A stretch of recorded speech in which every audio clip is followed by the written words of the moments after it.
Hello students, today we are discussing chapter 2 exponent. Chapter first आपका complete हो गया है एंड आई होप आप लोगों ने वो कर लिया होगा, और जिसने नहीं किया वो कंप्लीट कर ले अपना। हम नेक्स्ट चैप्टर पे आते हैं, exponent. If we multiply an integer by itself again and again then it can be written in a short form in exponential और पावर नोटेशन। इसका मतलब ये हुआ, जब हम किसी इंटीजर्स का मल्टीप्लाई करें उसी में बार बार, तो हम उसे शॉर्ट फॉर्म में लिखेंगे। वो शॉर्ट फॉर्म में कैसे? इन एक्सपोनेंशियल और पावर नोटेशन। एक्सपोनेंशियल में लिखें या पावर नोटेशन में, कैसे? जैसे कोई इंटीजर्स है -4 मल्टीप्लाई बाय -4 मल्टीप्लाई -4 मल्टीप्लाई -4, इन चारों का मल्टीप्लाई किया। अब -4 ही है, कोई और नंबर तो है नहीं, तो हमने एक जगह लिख लिया -4, फिर ब्रैकेट लगा लिया। और -4 कितनी बार है? 1 2 3 4, 4 बार है ना, तो इसकी पावर कितनी हो गई? 4। तो ये जो है, जो नंबर है उसको तो हम बोलते हैं बेस, और इसकी जो पावर है इसको हम बोलते हैं एक्सपोनेंट। ठीक है।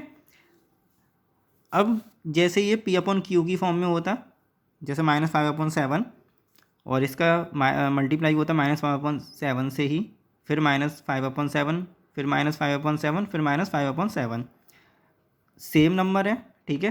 तो -5/7 लिखा हमने, ब्रैकेट लगाया, कितनी बार है? 1 2 3 4 5, तो इसकी पावर क्या हो गई? 5। ठीक है। तो ये जो नोमेरल हुआ -5/7, इसको बोलते हैं हम एक्सपोनेंशियल। ठीक है, एक्सपोनेंशियल एक्सप्रेशन। और -5/7 जो है ये, इसको बोलते हैं हम बेस, और ऊपर वाले को जो मतलब जो पावर है 5, इसको हम क्या बोलते हैं? एक्सपोनेंट। ठीक है। और इसे अब मैं बोलूँ, इसे वैसे बोल के बताओ वर्ड्स में, तो क्या बोलेंगे हम इसे? -5/7 रेज टू द पावर 5, मतलब जो -5/7 है उसकी पावर क्या है? 5 है। ठीक है। इसके कुछ रूल हैं, जैसे फर्स्ट रूल है, a negative rational number raise to an even power is positive. इसका मतलब ये हुआ, कोई नंबर है और वो नेगेटिव में है, जैसे -2/3, अगर इसकी पावर इवन है तो इसका जो आंसर आएगा वो क्या आएगा? पॉजिटिव में आएगा। ठीक है।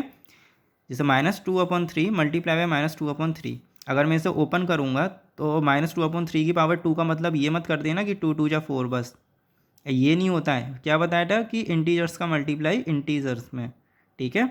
तो -2/3 का मल्टीप्लाई -2/3 में, तो 2 2 जा 4 और 3 3 जा 9। साइन पॉजिटिव क्यों आया है? क्योंकि माइनस का मल्टीप्लाई जब माइनस से होता है तो साइन किसका आता है? पॉजिटिव का आता है। ठीक है। अब ये हमें बार बार नहीं देखने की ज़रूरत। तो क्या रूल था कि नेगेटिव कोई रेशनल नंबर है, अगर उसकी पावर इवन है तो आंसर किस में आएगा? पॉजिटिव। सेकंड रूल है, a negative rational number raise to an odd power is negative. इसमें ये हुआ, कोई नेगेटिव रेशनल नंबर है, अगर उसकी पावर ऑड है तो उसका आंसर क्या आएगा? नेगेटिव। वो क्यों आएगा वो देखो, -4/7 को हम 3 टाइम्स लिखेंगे, -4/7 मल्टीप्लाई -4/7 मल्टीप्लाई -4/7, 4 4 जा 16 और 16 4 जा 64। देखो 4 4 जा 16 जब ये होगा तो मल्टीप्लाई का मल्टीप्लाई से होगा, तो यहाँ तो पॉजिटिव आएगा 16। फिर जब पॉजिटिव को हम नेगेटिव से करेंगे तो आंसर किस में आएगा? नेगेटिव में, तो -64, इसलिए यहाँ माइनस आया है। और नीचे 7 7 जा 49, 49 7 जा 343। ठीक है, मल्टीप्लाई करके देख लेना, 49 7 जा 9 7 जा 63, 7 4 जा 28 प्लस 6 34। उसके बाद क्या है ना, ये हमें मतलब ये देखने की ज़रूरत नहीं है कि मल्टीप्लाई में कि माइनस का मल्टीप्लाई माइनस से होगा तो पॉजिटिव आएगा। सीधे क्या रूल है कि कोई नेगेटिव रेशनल नंबर है, अगर उसकी पावर ऑड है तो सिंपल आंसर किस में आएगा? नेगेटिव में आएगा। अब वो आंसर क्या आएगा वो तो हमें सॉल्व करना ही पड़ेगा, पर हमें इसमें साइन का पता चल जाएगा कि साइन कौन सा आएगा। तीसरा रूल है, -1 है, मतलब रूल तो भाई है सेम, जैसे माइनस कोई नंबर है ये माइनस में, जैसे -1 है, अगर उसकी पावर इवन नेचुरल नंबर है तो आंसर क्या आएगा? 1। इसका मतलब ये हुआ सिंपली कि 1 की पावर कितनी भी दे रखी हो उसका आंसर क्या आएगा? 1 आएगा। पर 1 की पावर अगर इवन में है तो पॉजिटिव 1 आएगा। जब आएगा पॉजिटिव 1 जब 1 माइनस में हो। ठीक है ना। अगर वो पॉजिटिव में है वो तो फिर जाहिर सी बात है कि पॉजिटिव में ही आंसर होगा। -1 की पावर अगर कोई इवन नेचुरल नंबर है, ठीक है, तो उसका आंसर क्या आएगा, +1। और अगर -1 की पावर कोई ऑड है तो उसका आंसर क्या आएगा, -1। ठीक है, -1 की पावर कोई इवन है तो +1, और -1 की पावर कोई ऑड नंबर में है तो -1। कैसे, जैसे -1 है, इसकी पावर अगर मैं 3 करूँ तो -1 मल्टीप्लाई बाय -1 और मल्टीप्लाई बाय -1, 1 1 जा 1 तो +1। ठीक है, और 1 का मल्टीप्लाई -1 में क्या होगा, -1। ये फिर से समझ लेना अच्छे से कि कोई नेगेटिव रेशनल नंबर या कोई भी नेगेटिव नंबर है, अगर उसकी पावर इवन होती है तो आंसर पॉजिटिव में आता है, और अगर कोई नेगेटिव नंबर है अगर उसकी पावर ऑड में होती है तो आंसर किस में आता है, नेगेटिव में। ठीक है, अब नेक्स्ट रूल क्या है, वो रूल नहीं है मतलब इसी में है कि जैसे कोई रेशनल नंबर है 1/2, इसकी पावर 6 है। अब इसका मतलब और क्या हुआ, अगर हम इसे थोड़ा और वैसे मतलब उसे ओपन करें तो वो क्या होगा, 1/2 की पावर 6 का मतलब ये हो गया कि 1 की पावर भी 6 है और 2 की पावर भी 6 है। जैसे ऊपर वाले क्वेश्चन में -2/3 का मैंने क्या किया था, -2/3 मल्टीप्लाई बाय -2/3। ऐसा तो मैंने नहीं किया था कि सिर्फ 2 को ही 2 बार लिखाओ, 3 को एक बार लिखाओ, ऐसा नहीं किया ना। तो बस यही रूल कहता है, जैसे कोई रेशनल नंबर है तो इसका मतलब ये भी होता है कि 1 की पावर भी 6 है और 2 की पावर भी 6 है। अच्छा, 1 की पावर जो 6 है तो हम ऐसा नहीं करेंगे कि 1 को 6 टाइम्स लिख दें, ऐसे 1 मल्टीप्लाई बाय 1 मल्टीप्लाई बाय 1। फिर मैंने बताया ना 1 की पावर कितनी भी हो, आंसर किस में आंसर क्या आएगा, 1 ही आएगा। और 1 पॉजिटिव में आएगा नेगेटिव में आएगा, वो यहाँ देख लो, 1 पॉजिटिव में है तो आंसर पॉजिटिव में ही आएगा। अगर यहाँ नेगेटिव होता फिर भी आंसर किस में आता, पॉजिटिव में आता। वो क्यों आता, क्योंकि पावर कौन सी है, ये इवन में है इसलिए। 2 की पावर 6 को हम 6 टाइम्स लिखेंगे, 2 multiply 2 multiply 2 multiply 2 multiply by 2 और मल्टीप्लाई बाई 2। कर दो मल्टीप्लाई इसका, 2 2 जा 4, 4 2 जा 8, 8 2 जा 16, 16 2 जा 32, 32 2 जा 64। तो इसका आंसर क्या हो गया, 1/64। नेक्स्ट टॉपिक है zero and negative integral exponents. इसका मतलब ये हुआ, जैसे वो जो रूल्स चल रहे थे हमारे उसी में ये टॉपिक है। जैसे कोई भी नंबर है, रेशनल नंबर है, अगर उसकी पावर 0 है तो ये जो 0 है वो होता है ज़ीरो एक्सपोनेंट। किसी भी नंबर की पावर 0 होती है, सिंपली आप समझो किसी भी नंबर की पावर 0 है तो उसका आंसर क्या आएगा, 1 आएगा। ठीक है, 0 देख के कंफ्यूज मत हो जाना कि 0 आंसर होगा, किसी भी नंबर की पावर 0 होती है तो आंसर किस में आता है, 1 में। इसी का सेकंड पार्ट वो है, यहाँ पे क्या हो रहा था, पिछले क्वेश्चन में हम क्या कर रहे थे कि नेगेटिव हम नंबर ले रहे थे, रेशनल नंबर या इंटीजर। यहाँ पे क्या हुआ है, अगर मान लो पावर नेगेटिव में हो जाए फिर क्या होगा, जैसे कोई भी नंबर है a/b है, अगर उसकी पावर नेगेटिव में है, 9/11 है, नंबर ले लिया हमने, उसकी पावर क्या है, -2। तो क्या करते हैं हम, पावर को पहले हम पॉजिटिव बनाएंगे, और पावर को पॉजिटिव कैसे बनाते हैं, ये जो बेस है, ये जो नंबर है, इसका रिवर्स कर देते हैं। मतलब जो डिनोमिनेटर में न्यूमरेटर में पहुंच जाता है और न्यूमरेटर जो है वो डिनोमिनेटर में आ जाता है। तो इसका क्या हो जाएगा, 11/9 की पावर 2। कोई भी पावर अगर आपके उसमें क्वेश्चन में नेगेटिव में आ जाती है तो सबसे पहले उसको क्या करो, पॉजिटिव बनाओ। पॉजिटिव कैसे बनाओगे, ये जो बेस दे रखा है इसे बेस ही तो बोलते हैं ना, किसी भी नंबर की पावर है तो ये बेस होता है, ये क्या होता है, एक्सपोनेंट।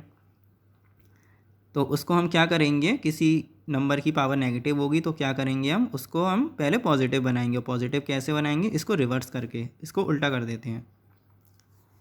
फिर हम आते हैं लॉज ऑफ एक्सपोनेंट। एक्सपोनेंट के लॉज मतलब कि अगर कोई भी नंबर मल्टीप्लाई में दे रखा है, पावर अगर मल्टीप्लाई में है, अगर पावर डिवाइड में है, ठीक है, पावर के ऊपर पावर है, तो हम क्या करेंगे इसमें, ये इसके लॉज हैं। फर्स्ट लॉ है a/v की पावर m मल्टीप्लाई a/v की पावर n।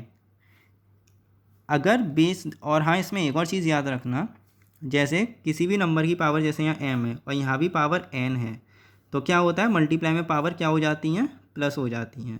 वो प्लस कब होती हैं, ये और सुन लो, जब बेस हमारा सेम दे रखा हो। ठीक है, जैसे 9/11 की पावर 4 है और यहाँ पे होता है 8/11 की पावर 3, तो क्या हम क्या करते हैं, यहाँ पे पावर प्लस कर देते, नहीं करते। क्यों नहीं करते, क्योंकि यहाँ पे बेस सेम नहीं है। बेस से हमारा सेम होना चाहिए। जैसे अगर 9/11 की पावर 4 है और 9/11 की पावर 5 है, तो यहाँ भी 9/11 है और यहाँ भी 9/11 है, तो दोनों सेम है ना, बेस सेम है, तब जाके पावर प्लस होती हैं। सेकंड है, अगर पावर के ऊपर पावर है फिर क्या होगा, जैसे कोई भी नंबर है 2/3 की पावर 2 और इसके ऊपर भी उसने पावर क्या दे रखी है 3, तो क्या होता है इन दोनों का मल्टीप्लाई हो जाता है। ठीक है, पावर का मल्टीप्लाई पावर में हो जाता है। ध्यान रखना नंबर का मल्टीप्लाई पावर में मत कर देना, पावर का मल्टीप्लाई पावर में हो जाता है। तो क्या हो जाएगा 2/3 की पावर 6। थर्ड है, औरों में क्या था, बेस सेम था, पावर को हम कर रहे थे चाहे प्लस कर रहे थे चाहे पावर से पावर का मल्टीप्लाई कर रहे थे। अब इसमें क्या है ना, बेस अलग अलग दे रखे हैं और यहाँ पे क्या है पावर सेम है। तो ऐसे में क्या होता है, जो बेस अलग अलग दे रखे हैं हम उनको एक ही ब्रैकेट में लिख लेते हैं, जैसे A/B मल्टीप्लाई बाय C/D और इसकी एक पावर लगा देते हैं M। जहाँ ये 2 बार आ रहा था वहाँ हम क्या कर देते हैं, एक बार में इसको लिख लेते हैं। जैसे 7/1 की पावर 3 मल्टीप्लाई बाय 3/14 की पावर 3, तो इसका क्या होगा 7 मल्टीप्लाई 3/14 और एक ही ब्रैकेट में हमने इसकी क्या पावर लगा दी 3। ठीक है, अलग अलग लिखने की वजह मतलब अलग अलग नहीं लिखे हैं तो उसमें हमने क्या किया एक ही में लिख लिया। फिर देख लिया 7 2 जा 14 इजिकल टू 3 की पावर 2 की पावर 3, 3 की पावर 2 की पावर 3 का क्या मतलब हुआ कि 3 3 जा 9 और 9 3 जा 27। यहाँ मैंने 3 का मल्टीप्लाई 3 में नहीं किया है, ये मैंने क्या किया है इसे ओपन किया है, जैसे 3/2 और 3/2, तो 3 3 जा 9 9 3 जा 27, नीचे 2 2 जा 4 4 2 जा 8 27/8। फोर्थ है इसका A/P की पावर M डिवाइडेड A/P की पावर N इजिकल टू किसके बराबर होता है A/B पावर M-N। इसका मतलब ये हुआ जब हमारी पावर डिवाइड में होती है तो क्या होता है पावर का माइनस हो जाता है, जब कोई नंबर हमारे इसमें डिवाइड में होता है। और कब होता है ये सारी चीज़ें कब होती हैं, जब हमारा बेस सेम हो। जैसे अगर यहाँ मल्टीप्लाई होता तो अभी हम बेस देखते कि सेम है या नहीं, और जब डिवाइड है तो फिर भी हम यहाँ क्या देखेंगे बेस देखेंगे, बेस सेम है ना तो क्या होगी पावर माइनस होगी। जैसे -3/8 की पावर 11 डिवाइडेड -3/8 की पावर -5, बेस सेम है, यहाँ भी -3/8 है, यहाँ भी -3/8 है। अगर यहाँ +3/8 होता फिर भी बेस सेम नहीं माना जाता, ठीक है ना, क्योंकि ये नेगेटिव का था और ये पॉजिटिव का।